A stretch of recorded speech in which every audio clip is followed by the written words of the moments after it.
Assalamualaikum, hai semuanya. Perkenalkan, nama saya Farah Fadila Lubis, biasa dipanggil Farah. Saya dari kelas 10 RPL dan merupakan siswi dari SMK Putranda Binjai.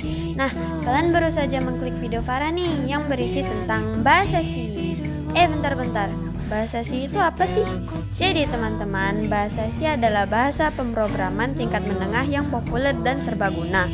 Bahasa ini dikenal karena efisien, fleksibilitas, dan kemampuannya untuk berinteraksi langsung dengan perangkat keras komputer. Bahasa Si diciptakan oleh Dennis Ritchie di Bell Telephone Laboratorium, awalnya untuk mengembangkan sistem Unix. Bahasa Si lahir sebagai penerus bahasa B yang juga dikembangkan oleh Ritchie dan Ken Thompson, dan memiliki akar dari bahasa BPCL yang dikembangkan oleh Martin Richards. Ya, singkatnya bahasa Si itu bahasa pemrograman yang mudah digunakan, sama seperti pemrograman lainnya seperti Python, C++, dan lain-lain. Nah, karena kita sudah tahu apa itu bahasa Si, mari kita bahas lebih dalam lagi. Di dalam bahasa Si, kamu akan menemukan aturan-aturan atau sintaks yang menentukan bagaimana kode program Si harus ditulis agar bisa dipahami dan dijalankan oleh komputer. Struktur dasarnya yaitu seperti header files, fungsi main, blok kode, pernyataan atau statements, dan komentar. Program bahasa Si biasanya dimulai dengan menyertakan file header yang berisi deklarasi fungsi dan variabel yang akan digunakan. Contohnya yang itu ya guys, stdio.h2 berfungsi input atau output standar. Yang kedua yaitu fungsi main. Fungsi main adalah titik awal eksekusi program. Setiap program Si harus memiliki fungsi main. Fungsi main itu yang kayak gitu ya guys. Kalau blok kode itu kode program yang ditulis di dalam blok yang diawali dan diakhiri dengan kurung kurawal. Bentukannya yang seperti ini ya guys. Selanjutnya, pernyataan atau statements. Setiap pernyataan dalam bahasa Si harus diakhiri dengan titik koma. Dalam hal ini, kalian harus teliti ya, karena jika satu titik koma saja ketinggalan, maka program tidak akan berjalan. Yang terakhir yaitu komentar. Komentar digunakan untuk memberikan catatan dalam kode dan tidak akan dieksekusi. Sederhananya, komentar itu hanya sekedar catatan kecil dan tidak akan memengaruhi codingan kita. Oh iya, Farah lupa menjelaskan printf dan return 0 nih, hehe. Jadi teman-teman, printf itu aturan yang berfungsi untuk menambahkan teks ke layar, dan return 0 itu berarti program yang telah selesai dijalankan dengan sukses tanpa error. Lanjut ke variabel. Singkat saja ya, anggap saja variabel itu sebuah wadah untuk data, memungkinkan program untuk mengakses dan memanipulasi informasi secara dinamis. Setiap variabel memiliki tipe data yang menentukan dan alokasi memori yang dibutuhkan, serta memiliki nama yang harus mengikuti aturan penamaan tersebut. Bentar, tipe data, apalagi tuh? Ya, tipe data itu adalah jenis nilai yang bisa disimpan dan diproses oleh variabel dalam program. Dalam bahasa Si, ada 3 tipe data ya, ada integer, float, dan char. Integer berfungsi untuk menyimpan bilangan bulat tanpa desimal, contohnya seperti 10 atau minus 5. Sedangkan float itu berfungsi menyimpan bagian desimal atau floating point, misalnya 3,14 atau minus 2,5. Nah, kalau char itu, ia berfungsi untuk menyimpan satu karakter tunggal, misalnya A, B, 7, dan sebagainya. Karakternya harus diupdate oleh tanda kutip tunggal ya. Udah deh, segitu aja dulu penjelasannya. Kalau materi terus, yang ada otak puyeng. Kenapa nggak kita coba praktekin aja? Ide bagus nggak sih? Ayolah guys, tunggu apa lagi? Nah, di sini kita akan coba dari yang sederhana dulu ya. Di sini sudah ada printf dan di dalam tanda kutip ada teks hello world. Jika kita jalankan, maka hasil yang keluar adalah teks hello world.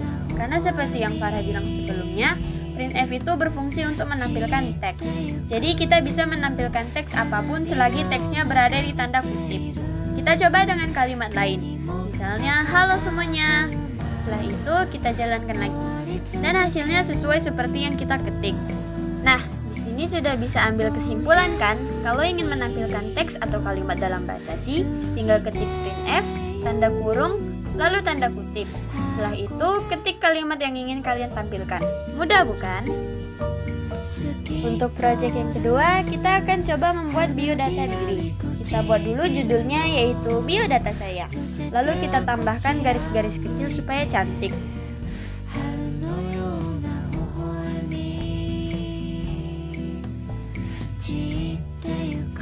Setelah itu kita tambahkan backslash n. Nah, backslash n ini berfungsi untuk pindah ke baris baru. Jadi singkatnya backslash n ini kayak ketika kita pencet tombol enter di keyboard, biar tulisan selanjutnya pindah ke baris bawah. Kalau nggak pakai backslash n nanti tulisannya nyambung di satu baris. Lalu kita lanjut buat nama dan kita tambahkan backslash t. Backslash t itu beda lagi sama backslash n. Kalau backslash n buat ganti baris, backslash t untuk ngasih jarak atau tab di codingan kita. Jadi intinya agak rapi aja lah. Dah, habis itu kita masukkan nama kita ya guys. Jangan lupa di akhir tambahi backslash n lagi dan titik koma. Selanjutnya gitu aja guys. Kita tambahi umur dan nama sekolah.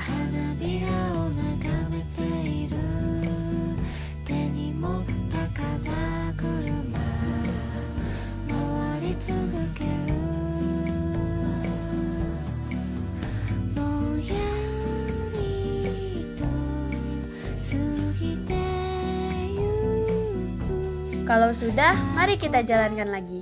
Dan yap, hasilnya sesuai seperti yang kita mau. Mudah kan menggunakan bahasa C? Membuat biodata aja sesimpel ini. Untuk project yang terakhir, kita akan membuat variabel. Yang sedang Farah ketik ini adalah komentar. Seperti yang tadi Farah jelaskan, ia tidak akan memengaruhi codingan kita. Oke, pertama-tama kita akan membuat deklarasi variabelnya. Kita akan menggunakan tipe data integer di sini, karena nilai yang akan kita masukkan adalah bilangan bulat. Lalu kita buat inisialisasi variabelnya. Kita ketik umur sama dengan 15, lalu titik koma. Setelah itu, kita akan membuat deklarasi dan inisialisasi variabelnya. Kita ketik integer berat sama dengan 20.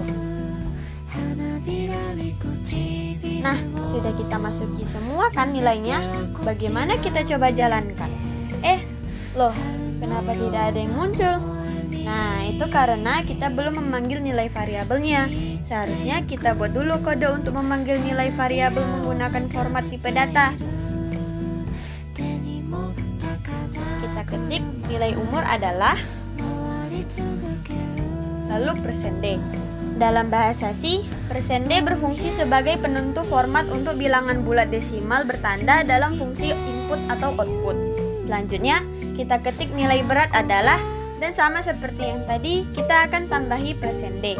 Oh iya, jangan lupa tambahi backslash n agar rapi ya. Next, kita buat jika keduanya dijumlahkan. Mudah saja, hanya ketik umur ditambah berat.